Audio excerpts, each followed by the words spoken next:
All right, good afternoon. Welcome to Sociology 1. And so I just want to make some things clear here. We're going to take roll again here today, maybe for the last time. We might do it again next week. But I wanted to let the people at home know you do have to check in. I'm not, this roll is only for them. I'm not exactly sure how you're supposed to tell which section you're in. I assume you guys have been getting some of the, you guys are in Canvas too. As Canvas, you have access to the same page that I'm using to talk to them. But I think your transcript or your web advisor record should say T7415 if you're in the TV class. And if it says your classroom is TV, you're in the TV class. If it says your classroom is 1170 and you're in 23319 or whatever this one is, then you're in this. Anyway, if you're at home, the way you show me that you're in the class and participating is to respond to the discussion called check-in and introduction, check-in and introduction. So make sure you look at the my announcement about that and my directions for that, and make sure you complete the check-in. In here, you just signify that you're here by saying here, or however you want to signify it. Manuel Aguirre. Here. Where? There. Yajihira Casillas. Here. Manuel Castellanos. Here. Rayvent Chauhan. Here. Sarah Komarsh. Here. Destiny Desa. Here. Pavin Desi. Crystal Diaz. Here.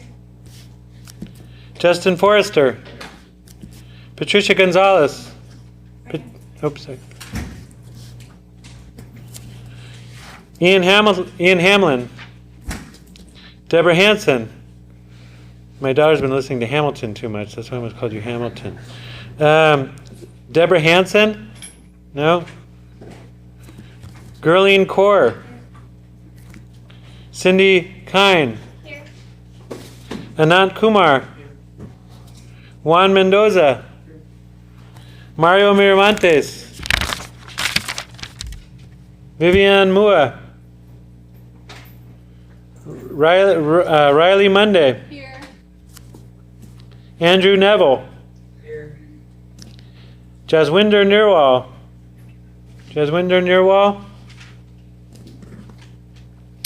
Anayeli Ortiz. Here. Ruben Paez. Here. Peggy Lee Perkins. Joel Poi. Here. Did I say that right? Poi. Kent Pond. Alyssa Rivas. Here. Clarissa Rodriguez. I think Clarissa was somebody that thinks they're a TV Land student and intends instead to be, but is instead on my roll for live student. So one thing I want to find out, we need to talk about this, but if you're in this class but think you'd rather be watching from home, we can talk about that and maybe get you enrolled in that section rather than this one. By the same token, if you're at home and would rather be here, we can maybe change. We don't even necessarily need to do it officially through WebAdvisor, because as long as I know which section you're in, I'll just make sure to assign your grade properly at the end. But what I do ask is, whichever one you're in, that's the one you stay in. So if you say, I'm going to be a TV Land student, then you stay in TV Land and don't come here. There's one complication that TV Land students, you have to take your exams at one of the test centers, and they only have the names of people who are enrolled in the TV Land section. So let's try to make sure we're enrolled in the right section. That'd be the best way to do it. But if you want to do one or the other, let me know. And you guys are allowed to watch these recorded lectures in Canvas, but I ask that you only do that on an emergency basis. In other words, don't get in the habit of just staying home and watching it on your computer. If you want to do that, then you should enroll in that section and take it that way. Does that make sense? So you should only use it like if you missed because you had a death in your family or something, and then you can watch the video. Okay? All right, where were we? Alyssa Rivas, Tyler Rowland, Holly Satterfield, Kayla Salcedo, Sumit Sharma, Manmeet Singh, Delaney Tome, April Thompson. April Thompson. John Thrum. Christian Valdez. Thomas Vang. Janet Vasquez. Darren Weeks. Okay, anybody I did not call? No? Okay, let's move on. So, as you may remember, there is 2 writing exercises in this class, and today is the first one. So I ask that you take out a sheet of paper, and preferably a pen. Pencil would work, but pen is better. This is a free write. It's not something that's graded. It's not something you need to worry about. Is your grammar right or things like that? But you do need to complete it. Keep in mind, I am going to ask you to share your paper with 1 or more other students, and I'm going to look at it. So you want to make it legible, and you don't want to share too much information in there that you don't want others to know. And I'd like you to answer the following question.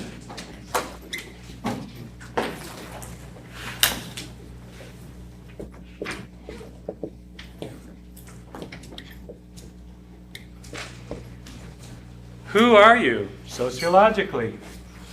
Now, I know you don't know what that means yet. It's an introductory sociology class. It's the first day. But that's kind of the point. You want to see how you describe yourself. And if you can, try to do it in a sociological way. If you're not sure how to do that, well, do your best. I used to ask the question differently. I would ask, who, what, when are you? That might be a little clue as one possible way to answer the question, but there's no right answer. So it's always funny to see people trying to cheat on this. They're like looking at the other, who am I? You're not going to find that on somebody else's paper. So, and we're going to take about 10 minutes to answer this, and then we'll switch and read each other's, and then we're going to discuss these. So go ahead and take your time, or 10 minutes, to write those.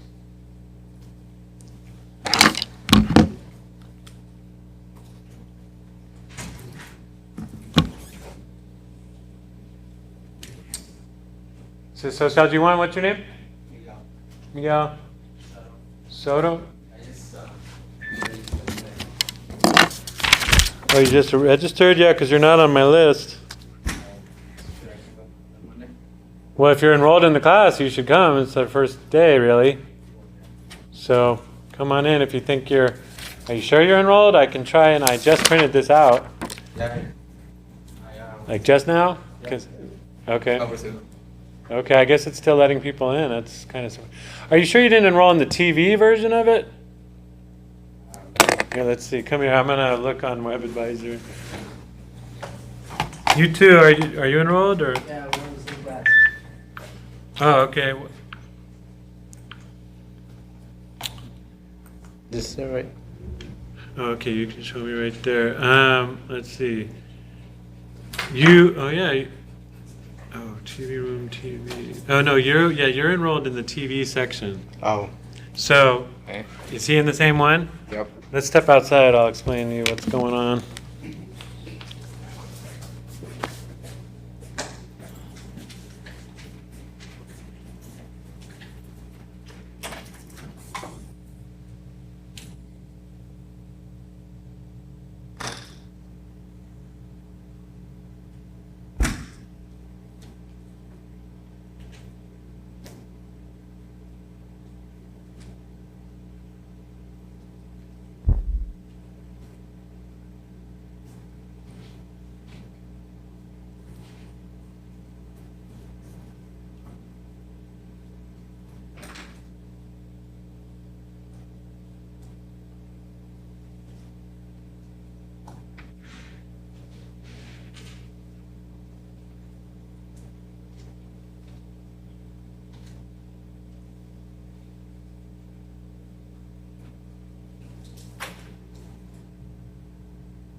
Pull back on that. There we go. Thank you.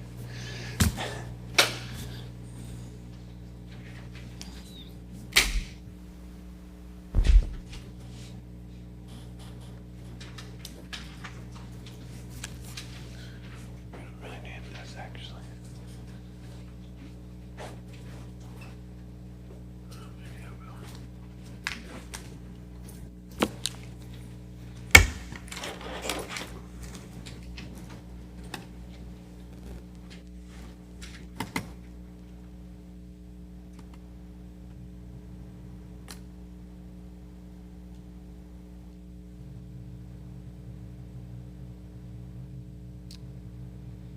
All right, you might want to think about, we're starting to wrap it up here.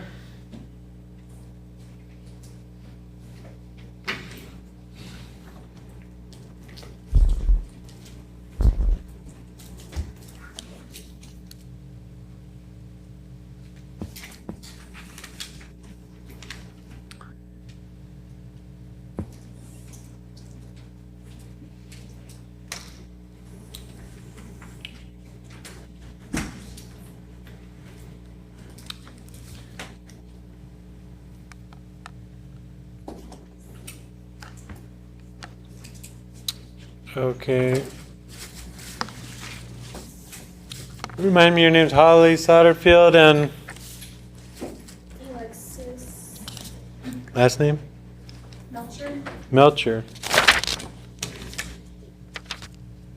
She got an ad slip for me. Oh, okay. Oh, I don't know if I'm going to have a whole lot of room to add you, but can you both see me after class then? Yeah. Okay.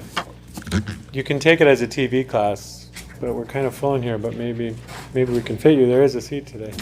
But there are some people absent today. But see me after class. All right, if we're all done writing now, then I ask that you find a partner to switch with, preferably somebody you don't really know yet. As you're reading theirs and thinking about your own, I'd like you to compare how did you answer the question versus how did they. Obviously, you're going to give different responses since you're different people. But there's a lot of ways to answer this question. There are a lot of ways to answer it. For example, just to give you one example, some people might focus on their personality. And they might say, well, I'm a really warm person. I'm friendly. I'm really nice. I'm hard to get to know, but once you get to know me, you'll love me. That kind of thing. That's a very reasonable way to answer the question. Some people might answer the question more by what they do. I'm a student. I do this. I do that. So one way is looking at your personality, your traits, and another is looking at your activities that you're involved in. So what I'm looking for is as you read theirs, look for differences and similarities in how they answered the question. What did they choose to focus on? What did they not focus on? What did you talk about in yours that they didn't talk about in theirs, and vice versa? So those are the kinds of comparisons I want you to think about as you're reading each other's papers. And then we're going to talk about differences you found in your partner's paper between yours and theirs. If you need to do a threesome and you're into that kind of thing, that's possible. So anyway, go ahead and you two didn't do it yet, so you'll just have to. Well, you can do that. You could each write who are you sociologically and then trade with each other.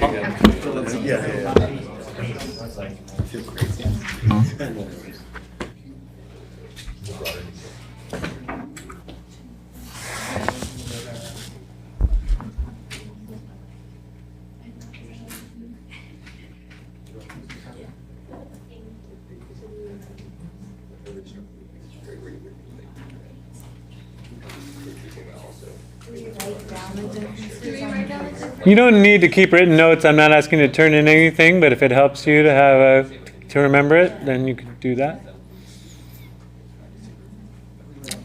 Are you enrolled? Yeah. What's your name? Oh, okay. Oh, you were the one who asked me about staying at home to watch it?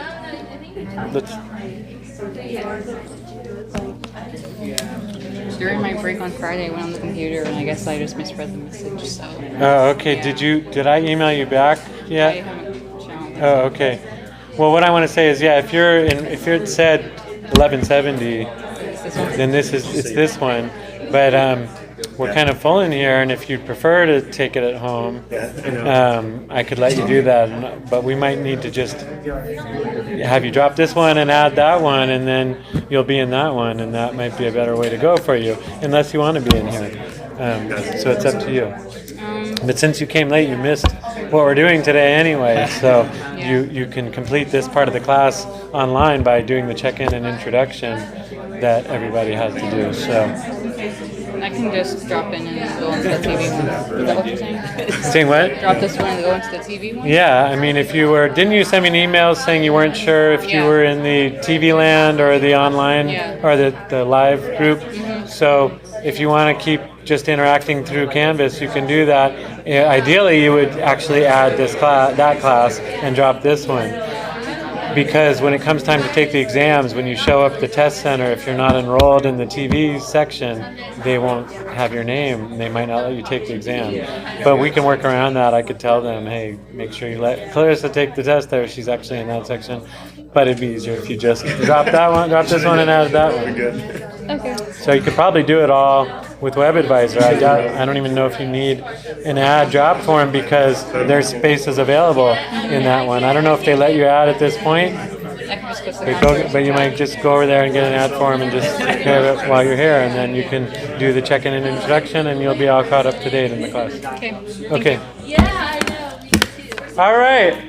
Have you read yours and thought about each other's? Yeah, now you can discuss it. That was good. That was the next step. So why don't you discuss with each other what differences you found and why you answered it the way you did and why you think you guys had different answers. That's ultimately the question here that I want us to think about sociologically is, why would people answer this question in different ways?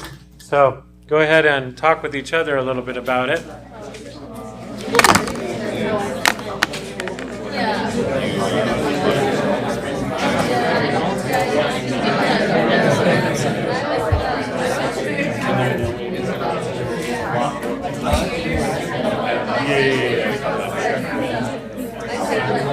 I just don't think that we can classify it as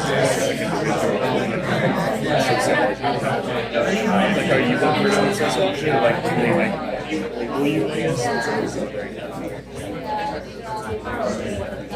yeah, we have a lot of similarities.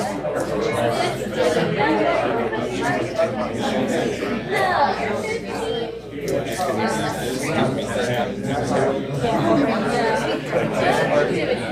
that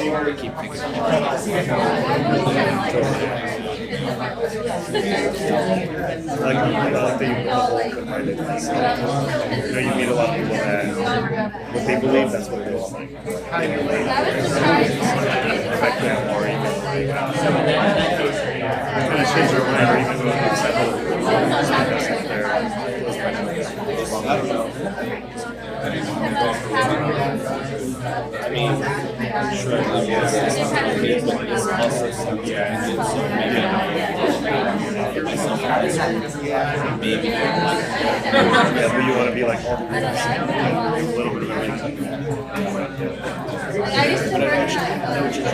It's not extrinsic.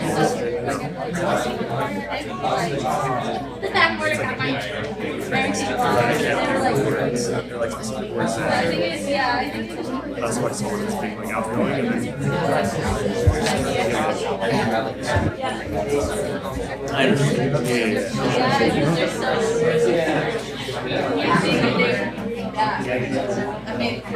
All right, things are kind of dying down. There was a big flurry.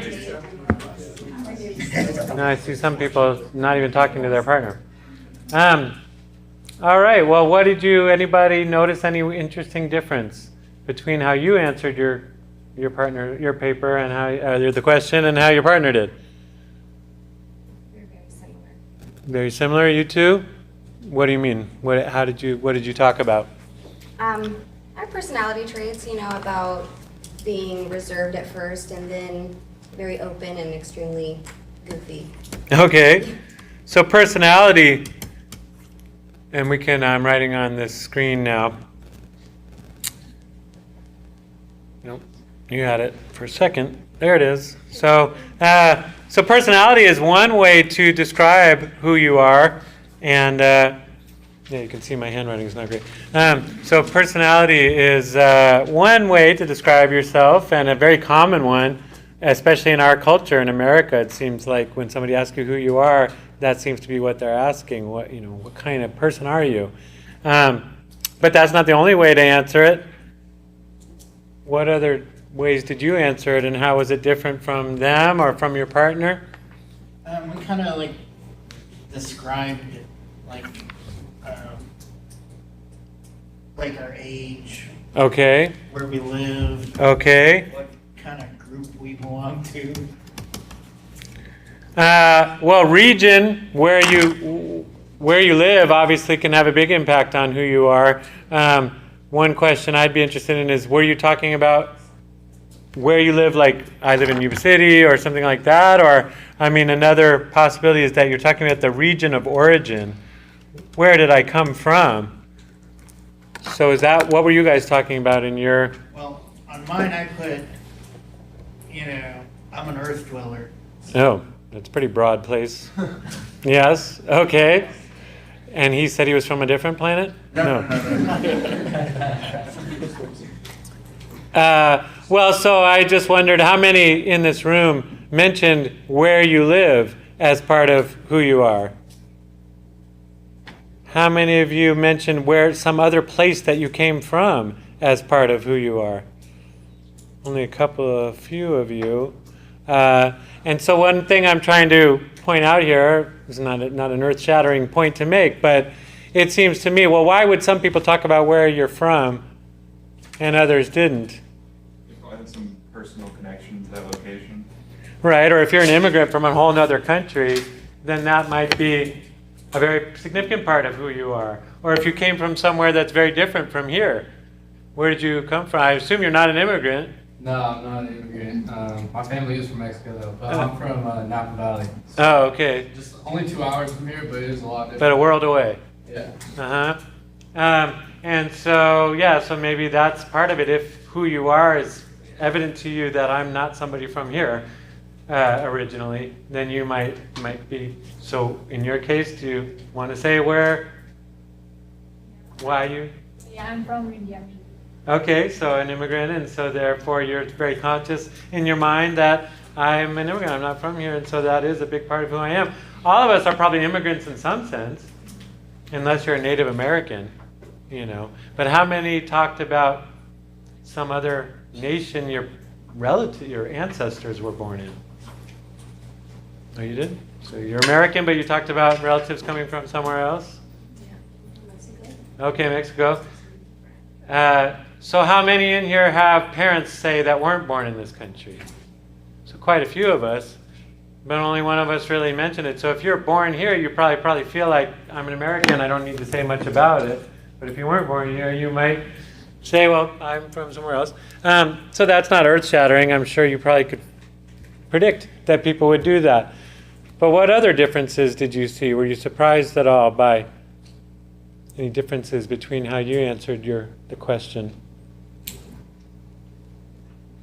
Between us two, we had two completely different responses. He Okay. started with aspirations, and I started with demographic.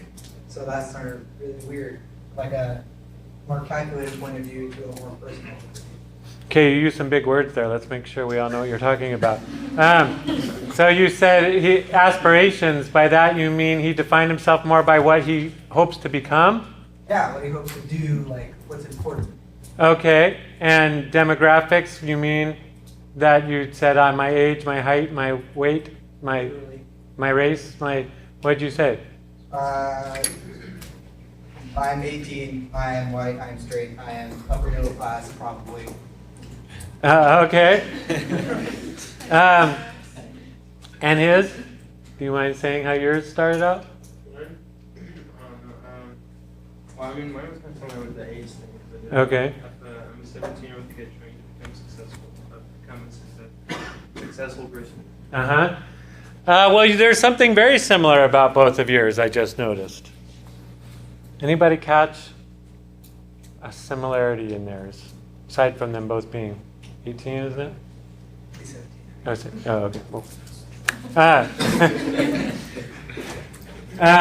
No, it's a bit of a trick question I've given you. Who are you sociologically? Because this is a class of students. And students, by definition, are aspirational. We could use that word, or they are in a process of becoming. If you're a student, you were one thing before you got to Yuba College, and probably you're on your way to becoming something else. And so if you ask, who are you? Well, what do I say? Do I define myself by my family of origin? You said demographics. Well, whose demographics are you using? Because you said upper middle class, probably. Do you mean by that, I'm not sure where my parents' income is, so I'm not sure what their class was that I was raised in? Or are you saying, I'm not sure where I'm going to end up? I could end up homeless. I could end up a doctor. I could end up Donald Trump, God forbid. So how do I know? So students aren't quite sure who they are yet. And asking you who you are is a bit of a trick question in that sense. And so both of you express some ambivalence, some uncertainty. I'm trying to become hopefully successful. I'm hopefully upper middle class. So you were both aspirational there in a little bit. But yeah, you could define yourself more. Ooh, that was stupid. I just wrote with a marker on the screen. Hopefully that comes off. Yes. Yay. Good thing I have acidic saliva. Anyway, sorry. I was going to write on here your future activities. You could define yourself more by who you expect to become rather than who you were before. And a lot of us as students would rather not define ourselves by who we were. If our parents were, say, people we're not that proud of or something, we might want to say, well, I'm my parents are criminals, therefore I'm a criminal, whatever. You might want to define yourself more by who you expect to become, who you're trying to become, not who you were. So, and you guys are similar in age. You mentioned age. How many in here mentioned age in describing yourself?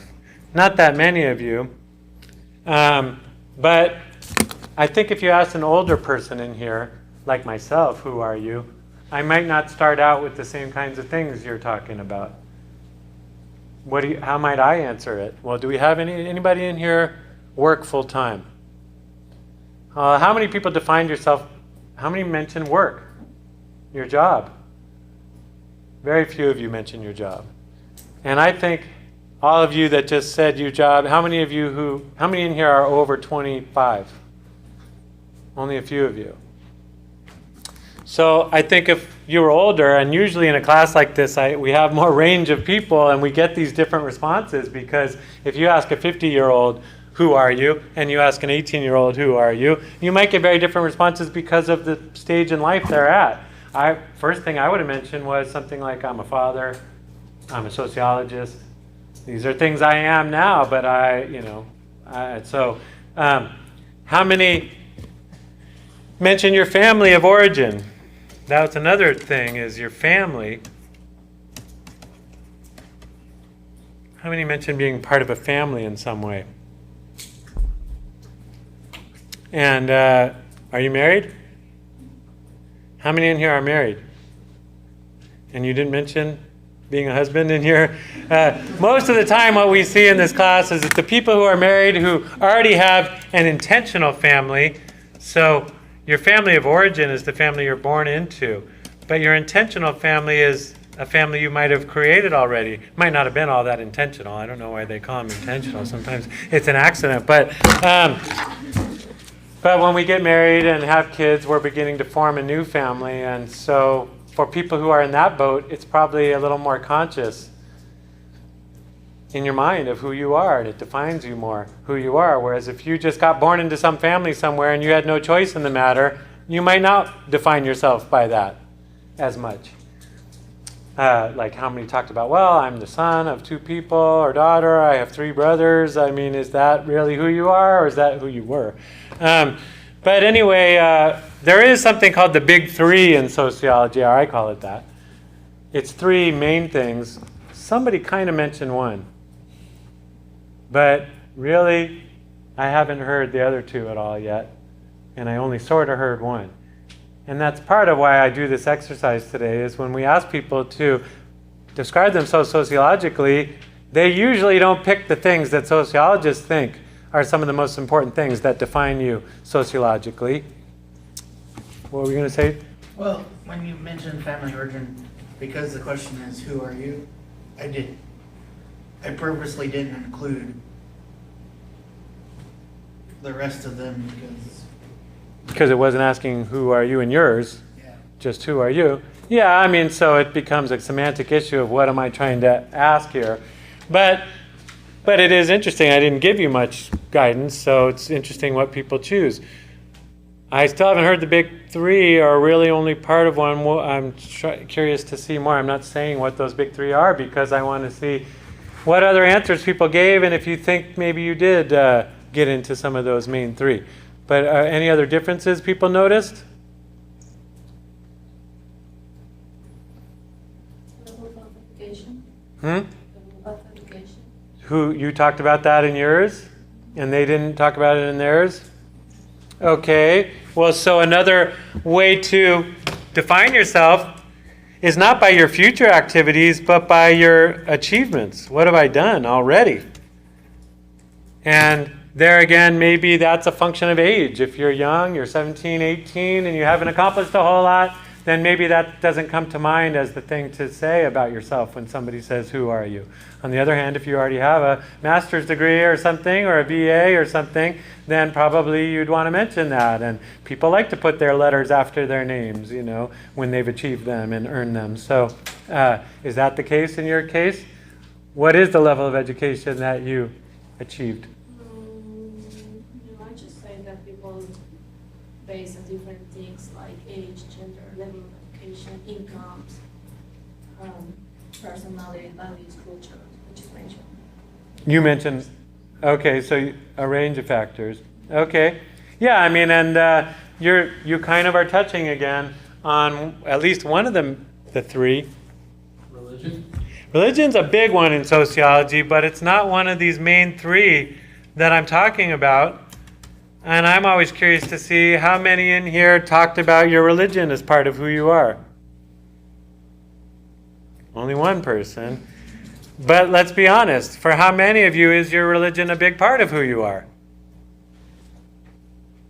Several of you. So why is that? Any theories that you might have of why would religion be a big part of somebody's life, but when they're asked to describe themselves sociologically, it didn't come to mind as something to mention?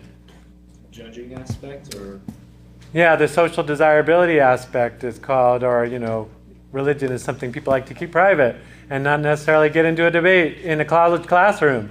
If this were a church, maybe people would say more, but in a college classroom, maybe people who are religious feel a little like they want to keep that to themselves. So that makes sense then, why so few people, and usually people in this class hardly ever mention that their religion. What other differences? Well, do you think you are different from the partner that you read? And what I'm trying to get at is, do social differences between people make them answer this question differently? Because that's one of the key ideas of sociology, is that where you're located in the social world has a big impact on who you are. And so if you ask people who they are, their answers should probably vary depending on where they find themselves in that social framework. What do you think the big three are? Since you seem to be curious and I've made it a little mystery, anybody want to guess which one of the big three is? One of them has kind of been touched on. You touched on it in yours, and you touched on it over here, and I think you touched on it in that list you just gave. Well, actually, ours were very similar, but we didn't mention anything on there. Okay. Yeah, we just we're like open-minded people, and we just want to get to know people. Uh-huh. We're intrigued by people. So I don't know if that. Well, I would say those are personality traits. You're talking about things you know, just the way you are as people, regardless of anything sociological in a way. I mean, personality is a very psychological concept. And psychology and sociology sometimes are at odds with each other, because psychology says, well, I am who I am, and then I interact with the world. But sociology is more apt to say, the world is what shaped you into who you are. And so sociologists aren't all that interested in your personality. We're more interested in what is your social location, and so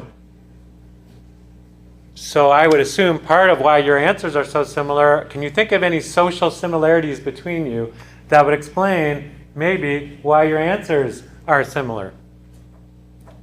Or anybody looking at these two say, well, that makes sense to me that their answers are similar because they seem very similar to me.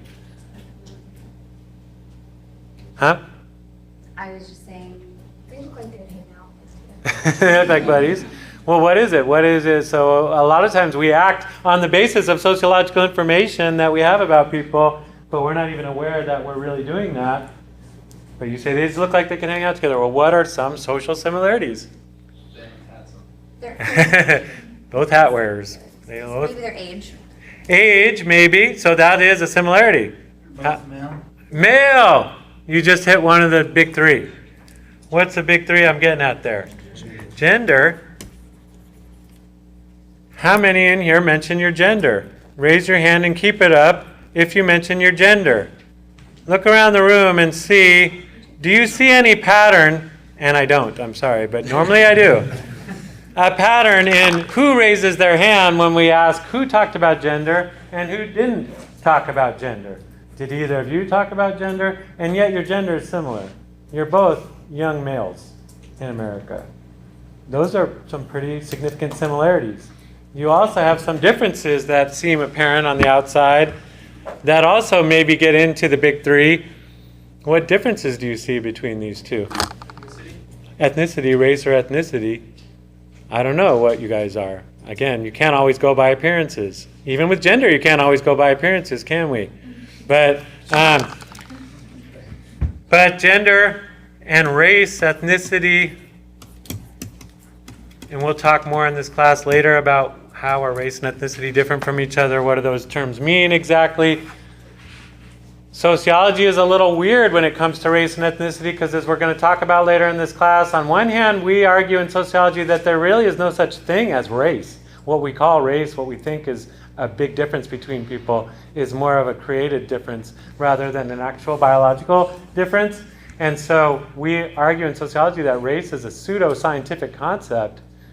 And yet, we use it as one of our big three. So we're kind of in a catch-22 in sociology in that we don't think race is an appropriate way to categorize people, and yet we keep on using it. And so that's it's a bit of a dilemma that we'll talk about later. But raise your hand and keep it up if you talked about your race or ethnicity in your article at all. Now look around the room. Do we see any pattern in who talked about race and ethnicity and who didn't talk about race and ethnicity? Because I do see a pattern. Anybody see a pattern? Are there any similarities between the people who didn't put their hands up about race and ethnicity and any similarities between the people who did put their hands up? You were nodding your head. Yes, I see a pattern. What pattern did you see? Raise your hand again if you mention your race in your paper or ethnicity. And look at the people whose hands are up. Look at the people whose hands are down. Is it just random? Random distribution on both sides? Because I think, a pattern. Anybody else see a pattern? You don't have to have a PhD in sociology to see the pattern there. Am I wrong in thinking that non-white people were more likely to raise their hand and say that they have a race? And that white people were more likely to not mention their race? Am I accurate there? I mean, we had a lot of people that didn't answer yes. So I had pretty random distribution on both. But when it looked at who said yes, it looked to me, and I guess, again, appearances can't always tell us, but I only see really one white guy. And the other people who raised their hands weren't exactly white. So why would that be? And this is a consistent thing that happens every semester when I ask, well, who mentioned their race? People who are non-white are more likely to say, I am Latino, or I'm African American, or I'm Asian. And white people rarely go, I'm a white guy. Why is that? Any good reasons for that? Because you asked us who we are. It's what we find important about ourselves. Right, so white people don't think whites are important? Maybe it's just because it's a little bit more obvious. I'm not trying to tell. It's like borderline racism. I think it's less obvious who's white or not necessarily. I mean, people can pass as white, but it's pretty hard to pass as black. Although I was called the N-word for much of my life. But we'll talk about that when we get to race, when we talk about race. And we'll talk about when I had dreadlocks in college. But that's a different discussion. So why would that be? That white guys would be less likely to talk about their race. They're not proud of it. White people are ashamed to be white. Maybe it's not so much a factor in them going through society. Exactly my point. If you are in the dominant group, if you never have to think about your race, where doors are always open to you, your life always mattered in this society, you never got any racism or any unequal treatment, then your race isn't an issue for you. I'm just an American guy. What do you want? But if you're a black American or a Latino American or an Asian American, it might be pretty obvious to you every day of your life that I'm not one of the just regular old Americans. And so in our culture, whiteness has been defined as normal. And if you're just white, you're just an American. But if you're non-white, you're somehow not just a regular old American. And even though the white guy might have come here much more recently, your parents might have immigrated from England last year, and the black guy's family might have been here for 400 years. So race affects who you are in that sense and how you define yourself. Gender is the same sort of thing. Males tend to be the dominant group in our society. How many in here mention your gender? Did we already do that one? Did we do the gender one? We did. Very few people mention their gender, but generally speaking in these classes, women raise their hand and they mention, I'm a woman. And men don't. They're just like, yeah, I like football, I like people, I'm interested in people. And women are like, I'm a woman in this culture. And so if you're a woman, it's more evident to you every day that you have a gender. Whereas if you're in the dominant group, I'm just a dude. I actually like the word dude. I think everybody's a dude. We should just call everybody dudes now. But anyway, there's a third one that actually did get mentioned, and it's usually the one that's least likely to be mentioned in America. If you ask people who they are, what do you think the big third is? Race, gender, and economics or class, social class, what's called your social status, your socioeconomic status, SES, or in other words, class. And sociology from its very beginning has insisted that where you are in the pyramid of the class structure, whether you're working class, and by the way, in this class, please don't say lower class. I don't use that term. I don't like that term. Working class. There's working people, there's middle class people, and there's upper class people. And sociology has said, from its very beginnings, that is a huge, factor in who you are. And yet, most Americans, if you ask them, who are you? Very few Americans will say their class. Why do you think that would be? Why are we as Americans, English people would be more likely to say, probably. If you ask an English person, who are you? Oh, I'm a working class lad from the East End, whatever. Oh, I'm from Oxford, I'm part of the upper class. In England, it's much more apparent. In England, your class is built into even the way you speak the English language sometimes, because where you grow up is dictated by your class. So if you grow up in the East End of London, you're going to have a Cockney accent. You're going to be sound and act like a working class person, whereas a wealthy person lives in a different part of town and may have a very different bearing, different way of speaking. But in America, is it like that or not? Or what? Why don't people? We don't have titles like they do. Yeah, they don't still have those titles, lords and ladies and things like that, but they have the legacy of that from back in the times when they had that. But do Americans have class is a good question. Or in other words, well, there's a variety of reasons. One thing, somebody mentioned income. We tend to define class by income in this country. We say, well, are you low income, middle income, or upper income? And if you ask students, what's your class? They'll be like, I'm not sure yet. Well, right now I don't make anything, but I'm studying to be a doctor. I'm going to be, nice and rich. or whatever. So again, if you're a college student, you might not know where you fit in the income brackets yet. And you might not know what your parents' income was. So if you're trying to figure out what class was I raised in, it's hard to, if you're just going by income. And people don't like to talk about their income. And income is a variable thing. You know, one year you might have made $1 million and next year you were broke or whatever. So income is not that's the way Americans measure class, but it's not a very complete measure. And as one of the points sociology tries to make is, regardless of income, there are class differences between people that do affect who they are and how they relate to the world. For example, if you could be defined as a working class person, the chances that you're going to marry somebody who's a rich person, an upper class person, are not very high at all. You can watch all the Cinderella movies you want. But the chance that a prince is going to come and marry a poor girl is not very high, and that a poor guy is going to marry a queen is probably even less likely. And so people tend to marry within their class. In other words, when we look at marriage patterns and who marries whom, people tend to marry people whose parents had similar incomes to what they had and had similar levels of education. And so that's why we say socioeconomic status. It's income, but it's also education and where you grew up and things like that.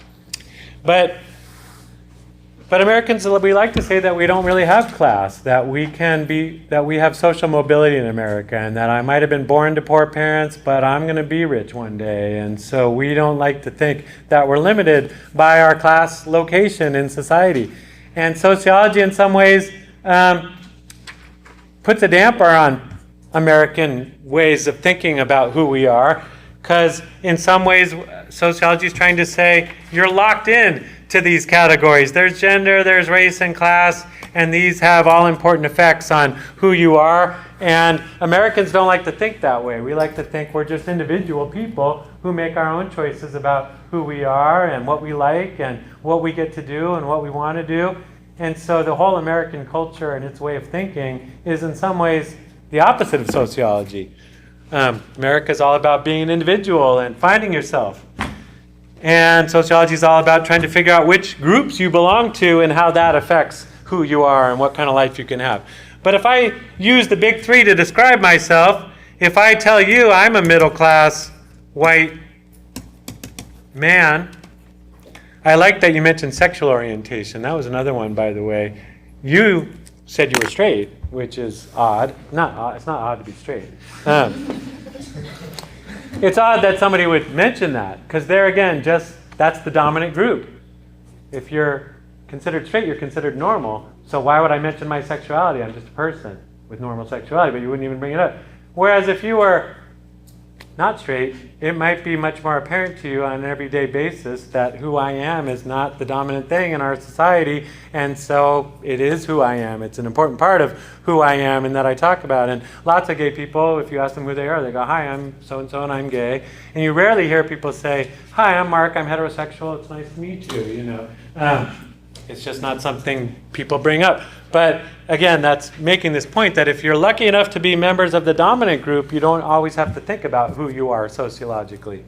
And if you're members of the subordinated group in a society, you often are confronted with that fact. And so you, in some ways, being from the subordinated group makes you a better sociologist, and not necessarily a better sociologist, but I notice that when I teach sociology, people that come from groups that aren't dominant in America, you know, non-white groups, women, working class people, they sometimes automatically seem to understand what sociology is trying to say about the world more than people from very dominant groups. If you've never had to think about who you are and what you didn't get to do in life, then you're just like, I'm just a person.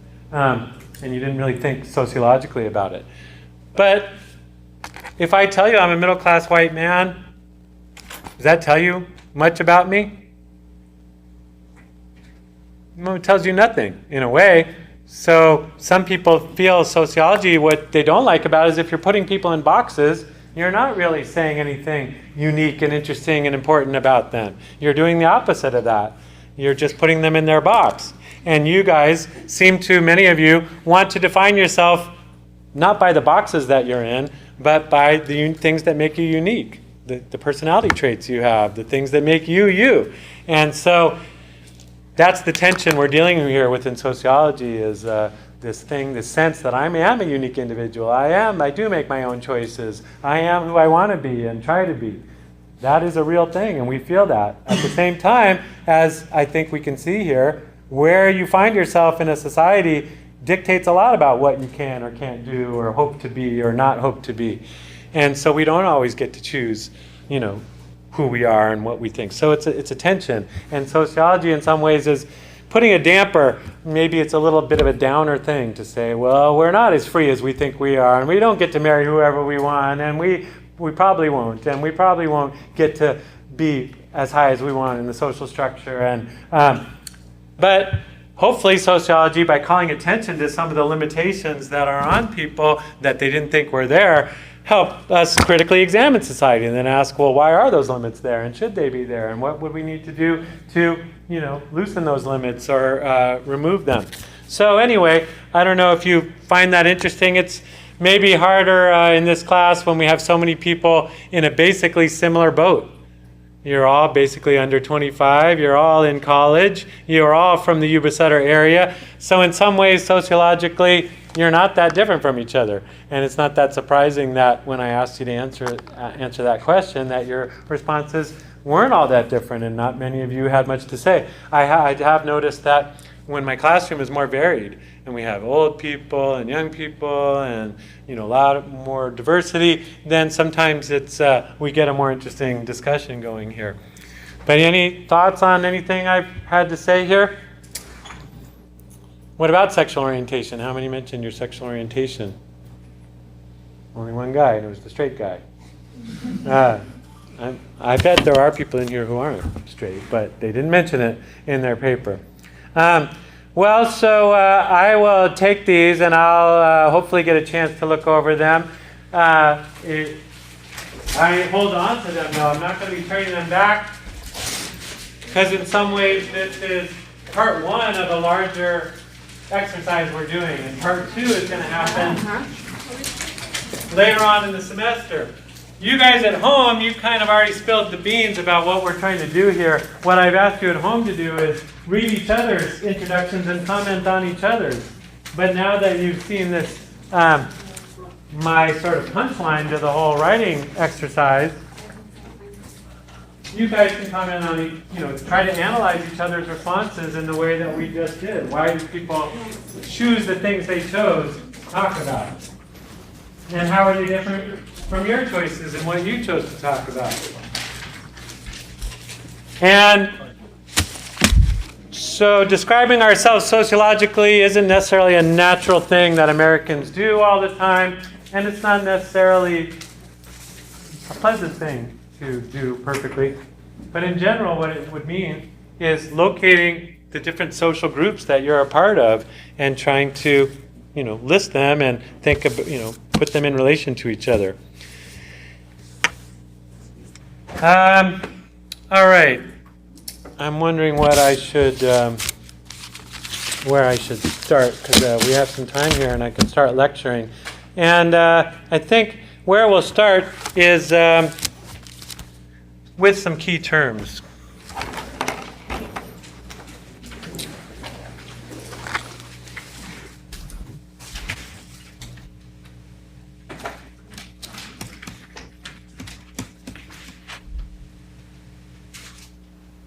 Somebody asked about key terms in here the other day, but I start the class with a list of key terms that I would just say are key terms for the whole course. In other words, not just specific terms from one of our chapters, but terms that I think we should get under our belts before we begin the semester, so that we're kind of on the same page with some terms that ideas we'll be bringing up again and again over the course of the semester. And one of the terms has to do with what we were just doing. The term is the sociological imagination. And your textbook, too, also brings up this term early on in the chapter. I'm not a guy, I don't care that much that you know the names of famous sociologists. because you can always Google it, right? But so I'm not trying to make you memorize the names of famous sociologists. But there is one guy that is worth knowing, I think. C. Wright Mills. He's not the only guy, but he's one of them whose name I want you to know. He's the guy that coined this term, the sociological imagination. He invented this phrase. And a lot of sociologists, especially sociology teachers, like to use this phrase. And why did C. Wright Mills invent this phrase, and what's it about? Well, C. Wright Mills was a bit of a rebel. I'll just put that he was a rebel. In what ways was he a rebel? Your book, I think, has a picture of him, and maybe I should have brought a picture up on screen. But he was an American sociologist in the 1950s. Now, as we're going to learn, sociology was invented in Europe in around the 1850s or so. So he was doing sociology about 100 years after it was already founded. He wrote in the 40s and 60s too, but his main writing was in the 1950s. And as you might know, the 1950s were considered a more conservative time than our world is today here in America. And conservative in a lot of ways, but especially like how you could present yourself in public. If you were a college professor, he was a professor at Columbia University, you were supposed to wear a tweed jacket or a gray flannel suit and a tie, and that's how you show up to work, and that's how you teach. Well, C. Wright Mills showed up to work on a Harley Davidson with leather jacket at Columbia University, and people are like, "What are you, dude? What are you doing?" So he was a rebel. That's just kind of who the guy was as a personality. Was he liked to go against the grain, liked to go against the expectations and the rules. And so he looked around his department at Columbia with the other sociologists that were there, the other guys that were more traditional and conservative in their way of doing things, and he asked himself the question, well, why are you even doing sociology? Who are you doing it for? What are you doing it for? So he asked, C. Wright Mills did, sociology for what? Sociology for whom? And we're talking here about sociological research. You should know sociology is one of the sciences. It's one of the social sciences. So professors also, well, they teach. I mainly teach. I don't have to do research. But at a university like Columbia, your main job is to do research. And so Mills's colleagues there at Columbia, they do research. But to do research, you have to have money. People give you grant money and research money to do research. So who do you think? Well, it was very common when you asked for whom. Well, who would pay for sociological research? Who do you think, if you were a sociologist trying to look for somebody to give you a couple of $1 million so you could do a good study, which kinds of entities out there in the world are likely to want to pay you or give you some money to do research? Companies trying to sell stuff. Companies. So for example, one is corporations.